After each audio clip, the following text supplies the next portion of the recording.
Bienvenue dans la Radio des Villages saison 2. La Radio des Villages, c'est notre rendez-vous incontournable pour aller à la rencontre des villages, des hameaux de la vallée de Chamonix et pour aller à votre rencontre, vous, les acteurs de la culture et du patrimoine. On remercie le service culturel de la Comcom de nous soutenir pour proposer cette émission. Aujourd'hui, on est dans un lieu particulier, on dit toujours un petit peu ça, mais c'est vrai. On est à la MJC de Chamonix, donc, qui vient de réouvrir à la Maison pour tous, dans ses tout nouveaux locaux. Donc on va parler aujourd'hui de la MJC, de ce nouveau et ancien lieu, et évidemment de la programmation. Puisque ce samedi, on a le tremplin musical qui se tient. Et on a ensuite la semaine prochaine le festival Femmes, Égalité, Réalité. Donc voilà, un beau programme. Et j'ai avec moi Benjamin Legoni, directeur de la MJC, et Laura Curzia. Donc toi, tu es... Je suis coordinatrice socioculturelle de la MJC. Coordinatrice socioculturelle de la MJC. Et donc du coup, on va pouvoir détailler ensemble ce programme, ce nouveau bâtiment. Donc, du coup, je commence tout de suite avec toi, Benjamin. Donc, on a eu 2 ans de travaux pour ces locaux. Déjà, j'ai oublié de le dire, on est dans le café associatif qui n'est pas encore tout à fait ouvert. Donc déjà, merci beaucoup de nous recevoir ici. Et donc du coup, voilà, 2 ans de travaux, on est dans ces nouveaux locaux. L'installation s'est bien passée. Merci d'être avec nous. Et merci de mettre la MJC à l'honneur. Oui, il y a plusieurs questions. Donc, on est dans le café associatif, qui est un projet pour lequel on a travaillé depuis près de 8 années. C'est un projet qui a vu le jour, donc du coup, dans le cadre de la rénovation du bâtiment, puisqu'on a été suivi par la ville de Chamonix, qui a été à la baguette pour les investissements massifs et travaux de rénovation. En tout genre, on pourra y revenir un peu plus précisément tout à l'heure si vous le voulez. Ce café associatif, en effet, n'a pas encore réellement débuté tel qu'on l'imagine. Ça sera prévu sur plutôt le mois de janvier. On avance avec plusieurs temps, plusieurs événements. On veut lui donner une vie particulière, évidemment dédiée aussi aux associations, mais pas que, aussi aux collégiens, aux lycéens, aux adhérents de la MJC et à toutes les personnes qui ont envie à un moment donné d'y mettre le nez. Donc on est en train de travailler ça en équipe, mais pas seulement avec l'équipe de la MJC, avec l'ensemble des partenaires, et qui dit partenaire dit aussi association. Moi, j'ai bien envie qu'on continue à parler un peu de ce café, parce que du coup, on le rappelle, les travaux, ils ont eu lieu pour d'abord faire l'isolation du bâtiment. Ah oui, alors c'est des gros travaux, si on rentre un peu en détail, un peu plus de 2 ans. C'est un bâtiment qui a vu le jour qui a ouvert en 1972, si je dis pas de bêtises. Dans une architecture à la fois historique. On est sur le complexe Chamonix Nord, avec un architecte, Roger Taillibert, qui a conçu tous les édifices qu'il y a d'ailleurs autour de nous. Énormément de travaux, des travaux complexes, pour à la fois qu'il s'adapte à l'architecture, donc des travaux ambitieux en matière de rénovation énergétique, puisqu'on est un bâtiment aujourd'hui, ce qui n'était pas le cas avant, mais là, en termes de rénovation énergétique, on va dire qu'on est plutôt à la pointe. On a également ce qui nous tenait beaucoup à cœur, avec un accès maintenant PMR pour toutes les personnes à mobilité réduite, avec un ascenseur qui permet d'accéder aux 2 étages de la MJC. Donc ça, c'était quand même important quand on parle de maison pour tous. En fait, on peut enfin accueillir vraiment tout le monde. Et puis après, il y a évidemment tout un tas d'aménagements. Donc vous avez vu, on parlait de rénovation énergétique, mais c'est toutes les huisseries, des aménagements aussi. Vous voyez le hall d'entrée, vous êtes rentré dans le bâtiment, historiquement l'escalier à l'extérieur et désormais à l'intérieur, donc fermé, ce qui nous permet d'avoir des espaces aussi beaucoup plus, on trouve, chaleureux, beaucoup plus accueillants. Et puis tout a été retravaillé, repensé. Quand je dis tout, c'est l'espace d'accueil, secrétariat. C'est aussi la salle, la coupole, qui a été retravaillée. On a fait sauter toutes toutes les huisseries verts qu'il pouvait y avoir dans cette salle. Pareil, d'autres salles qui ont été aménagées, où l'acoustique a été améliorée, un local de répétition digne de ce nom, en bas, au niveau du rez-de-chaussée, une salle batterie qui était existante, mais qui n'était pas, on va dire, en matière d'acoustique, on va dire...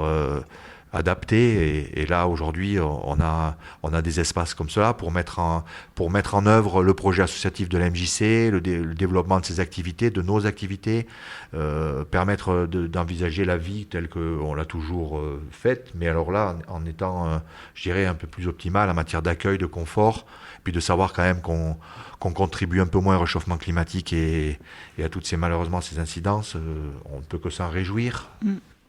Oui, et du coup, ces travaux vous ont aussi permis de repenser un peu une organisation des locaux, donc la création de ce café associatif, parce que ça faisait un petit moment que l'idée était dans les cartons, et là, vous avez enfin pu en profiter de ces travaux pour aménager ce café.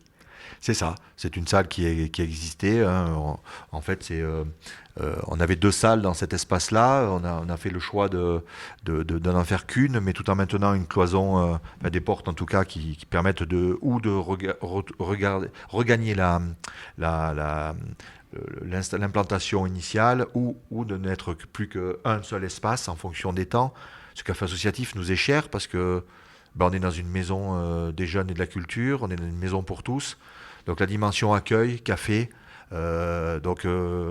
réservé aux adhérents, voilà, mais j'ai assez d'ancienneté aujourd'hui, puisque j'ai été animateur avant, et j'ai le souvenir, on avait une entrée directe sur le collège, où les collégiens, on ouvrait juste une double porte, et à tous les collégiens qui venaient directement dans les locaux de la MJC, ils accédaient directement dans la coupole, sans être obligés de passer par l'extérieur. C'est une période qui nous est chère, qui a été chère à de nombreuses personnes, plutôt jeunes non plus aujourd'hui, mais ça avait été quelque chose de très important dans le lien, et notamment dans ce qui nous lie avec la jeunesse, ce qui est quand même à la base notre cœur de métier. Et donc c'était essentiel pour nous d'essayer de retrouver cette notion un peu d'espace non mercantile, on le précise, puisque la MJC est une association d'éducation populaire à but non lucratif, mais bien un lieu de convivialité, d'échange, de confort, où on peut boire un petit coup sans prétention. Voilà, c'est un café associatif, c'est un projet toujours de lien. Comment on peut favoriser le lien, les rencontres, les échanges, les débats. Et en parallèle de ces travaux, de ce projet de café associatif, on avait aussi... il y a un autre projet qui avait vu le jour il y a maintenant 1 an et demi, c'est notre camion animation, qui avait été pensé aussi dans cette idée d'une MJC mobile pour aller au plus près des habitants. Oui, c'est ça, toujours dans cet esprit de lien. Et je détaille parce que les gens... On est à la radio, ils ne peuvent pas voir ce café associatif. Autour de nous, il y a des livres. Donc, il y a quand même... Aussi, il y a cet aspect-là de rendre la culture accessible. Parce que j'imagine que c'est des livres qu'on peut emprunter, ou c'est juste à la consultation? Alors ça, c'est un projet qui s'appelle le Livre Voyageur, qu'on porte maintenant depuis plus de 8 ans, en partenariat avec la médiathèque. Ce sont des livres, bien évidemment, qu'on peut emprunter, mais qu'on peut prendre chez soi, qu'on peut offrir, qu'on peut donner. L'idée, c'est favoriser l'accès à la culture, voilà, et donc on les estampille, on les nettoie, donc là on a remis en place dans des étagères, mais il va y avoir des jeux, il va y avoir tout un tas de choses. On est en train de repenser tout l'aménagement du lieu, puisque c'est maintenant qu'on a l'espace, on peut l'imaginer. Et puis donc ce projet Livre Voyageur, donc on trouve un fonds de bouquins ici, donc les gens ont la possibilité ou de les redonner une fois qu'ils les ont lus, ou de les prêter à quelqu'un d'autre. Et en parallèle de ça, on a des caisses aussi qu'on va bientôt retrouver dans différents commerces, dans différents lieux un peu emblématiques du territoire de Chamonix, jusqu'autour, où on a des caisses, où on retrouve ces livres-là qu'on va réachalander de temps en temps. Je le redis, en partenariat avec l'équipe de la médiathèque. Ça fait des années qu'on est... donc c'est un collègue, David Joly, là, un collègue de chez nous, qui travaille ce projet-là, toujours l'accès à la culture, par la lecture. Et si je peux me permettre, c'est la médiathèque qui fait déjà en fait une sélection des ouvrages proposés pour installer dans les bibliothèques et dans les caisses. Voilà, donc on a déjà une sélection qui est quand même assez diversifiée, mais qui a aussi pour but justement de nous présenter des livres où, pour les personnes qui ne vont pas à la médiathèque, peuvent quand même aussi avoir quelque chose assez qualitatif dans les découvertes et assez hétéroclite. Super. Un autre aspect de la culture, l'aspect musique, parce que du coup, on le mentionnait juste avant, il y a un local maintenant de répétition qui a été rénové dans les travaux qui existait avant, mais pas de cette manière-là, c'est ça ? Alors, je vais vous préciser un peu. Oui. Non, dans les locaux, il n'existait pas. C'était dans une des parties, en fait, le bâtiment Maison pour tous est imbriqué avec une autre voûte que l'on voit derrière le bâtiment, et notamment le MC2. Et dans une des parties donc, de l'EMC2, il y avait une partie qui était imbriquée dans les locaux de la Maison pour tous, et dans cette partie-là, il y avait la crèche, il y a pas si longtemps que ça. Et on a pu bénéficier d'une soixantaine de mètres carrés pour adapter, faire équiper un espace pour des locaux de répétition dignes de ce nom. En parallèle de ça, depuis de très nombreuses années, la MJC accompagne les musiques actuelles, puisqu'on a également un autre local de répétition sur le local Elbronner, qui fonctionne aussi toujours. Donc voilà, c'est un travail de près de 20 ans maintenant d'accompagnement des groupes de musique, quels qu'ils soient. Et donc la particularité du local de répétition qui est ici en bas au rez-de-chaussée est qu'il est équipé. Donc avec tout ce qu'il faut, matériel son, voire même une batterie, instruments, pour vraiment accompagner les groupes dans leur démarche artistique. Et ce local maintenant, il est ouvert ou... Pareil, il va ouvrir probablement en janvier. On est en train de finaliser là, les dernières, qui dit gros travaux, dit petite finition. Il nous fallait pas mal de choses et puis il fallait aussi réinvestir les lieux. Donc ce qu'on a fait. Voilà, aujourd'hui, très clairement, on peut travailler sereinement et réfléchir à la conception même du projet pour un lancement au mois de janvier. Mais on aime bien faire avec aussi, donc ça prend un peu de temps, l'idée de construire. Oui, évidemment. Dernière question pour cette première partie de l'émission, parce que du coup là on parle beaucoup du bâtiment, mais il faut aussi parler de toutes les actions au sens large de la MJC. On va parler pendant l'émission du tremplin musical et du festival Femmes Égalité Réalité, mais moi j'aimerais revenir un peu plus sur les activités qui ont lieu tout au long de l'année. Un peu, voilà, qu'est-ce que propose la MJC de Chamonix en termes d'ateliers, etc. Si vous pouvez un peu... étayer là-dessus. Oh là, alors je vais commencer, puis je propose que Laura me vienne en soutien, parce que du coup, je vais oublier sûrement beaucoup de choses.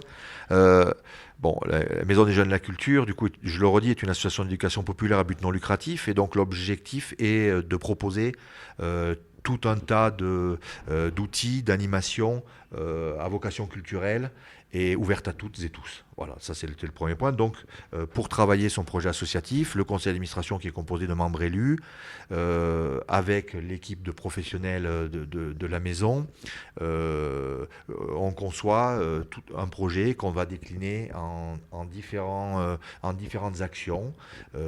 Et donc, on va avoir de la formation BAFA, par exemple, une vient de se terminer là, que nous encadrons en partenariat avec l'État et la MJC des Clarines à Buan-Sala, qui nous permet de former des animateurs BAFA pour derrière, après, en tout cas, qui vont pouvoir après, ici ou ailleurs, pouvoir être animateurs de manière ponctuelle ou peut-être en faire une vocation. Ça, j'insiste là-dessus parce que c'est quand même l'essence même de nos métiers, l'animation. La partie culturelle, je laisserai Laura y revenir beaucoup plus en détail, mais qui est un gros morceau, puisque en fait, dans Maison des Jeunes et de la Culture, il y a le mot culture. Donc c'est l'ADN même, c'est ce qui nous permet de rentrer en contact de près ou de loin avec les publics, quels qu'ils soient. La partie activité hebdomadaire, avec tout un tas d'activités à l'année, sous la forme de stages, de cycles, de découvertes, de week-ends. Voilà. Et évidemment, après, un secteur enfance, jeunesse et famille, avec énormément de choses qui se font avec les accueils de loisirs, mais pas que, avec les accueils jeunes, avec des coups de pouce devoir, avec l'accompagnement de projets spécifiques avec les jeunes, permettre à chaque jeune de trouver sa place, de s'investir, de se responsabiliser, d'agir.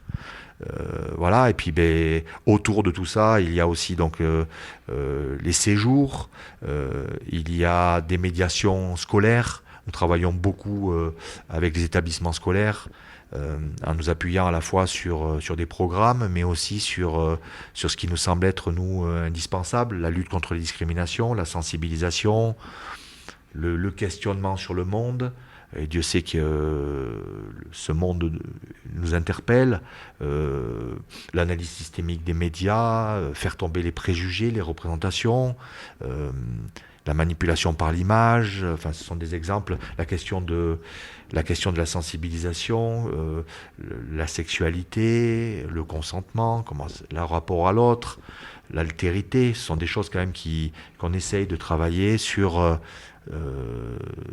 de manière fine, parce que ce sont des sujets sensibles, sans donner de leçons, ça c'est une évidence aussi. On n'est pas là pour ça. Et essayer de construire tout le temps, voilà. Et puis j'ajouterai une dimension partenariale dans tout ce travail, puisqu'on ne fait jamais rien tout seul.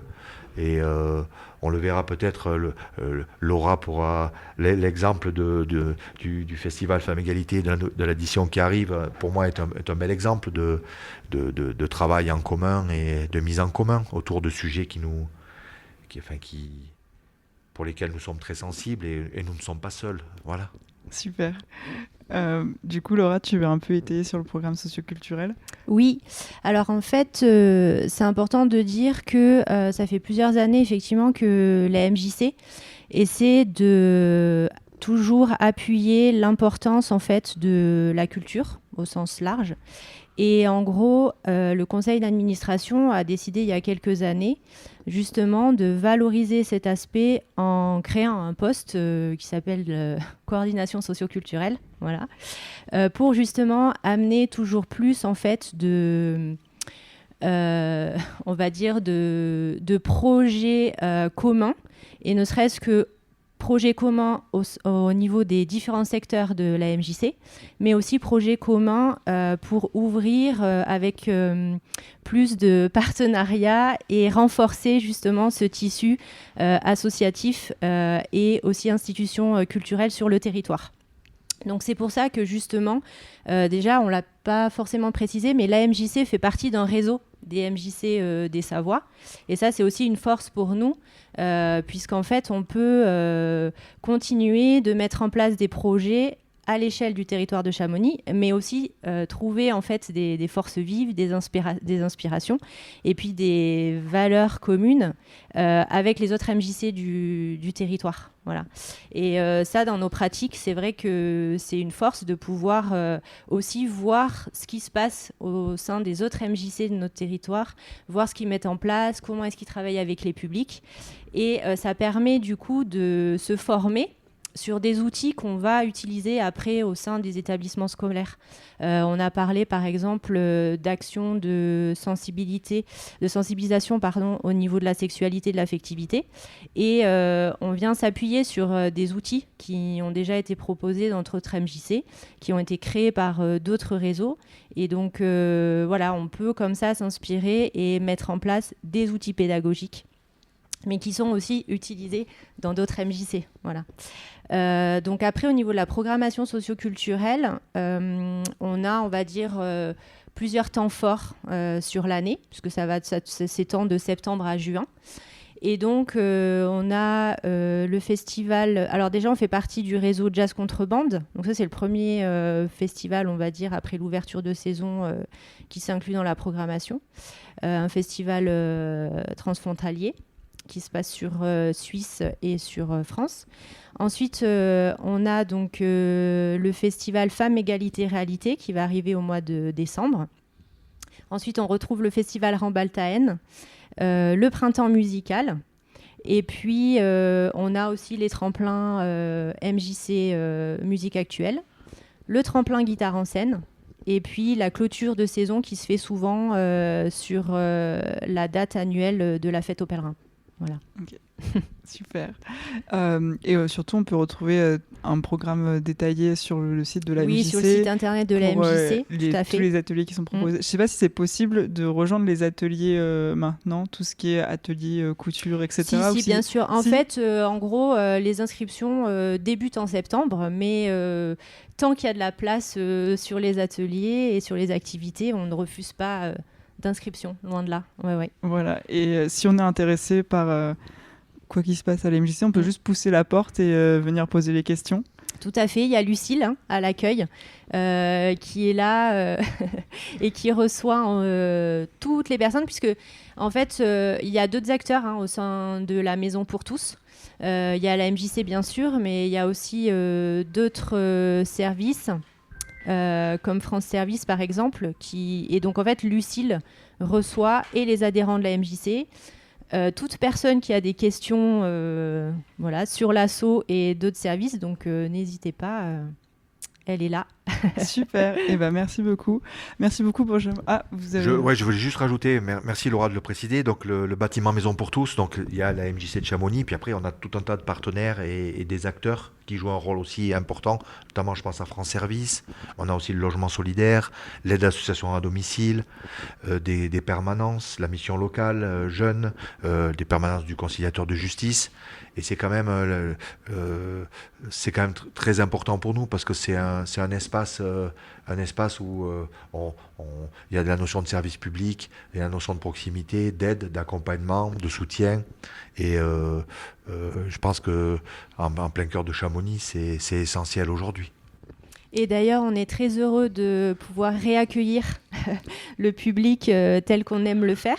Parce que c'est vrai que pendant 2 années à être hors les murs, pendant les 2 années de travaux, on était très heureux de pouvoir avoir d'autres locaux pour accueillir, mais c'est vrai que c'était pas aussi bien pensé et accessible qu'aujourd'hui. Donc rien que pour ça, nous on est déjà très très heureux de pouvoir être revenus dans la Maison pour tous et d'avoir plus de proximité en fait avec les gens et aussi avec les jeunes qui nous ont beaucoup manqué quand même en termes de circulation dans nos espaces, etc. Donc voilà.